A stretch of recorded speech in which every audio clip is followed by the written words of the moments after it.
Hey guys, and on today's video, we're gonna be buying some V-Bucks, so let's get started. We're gonna go right into the shop.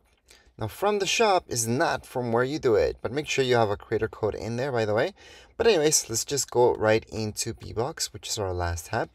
And then from here, just scroll all the way, and you're gonna see the cheapest option. Why is it the cheapest option? Because you get 35% extra. So that means we get 13,500 V-Bucks for those 100 bucks. Well, it's 120 bucks. So we're just gonna press A.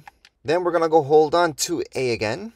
From there, you would have to choose a method payment, which in this case was PayPal. I would have to log into it, and then we would be done. So right now, my V-Bucks, you guys can see, went up to 17,000.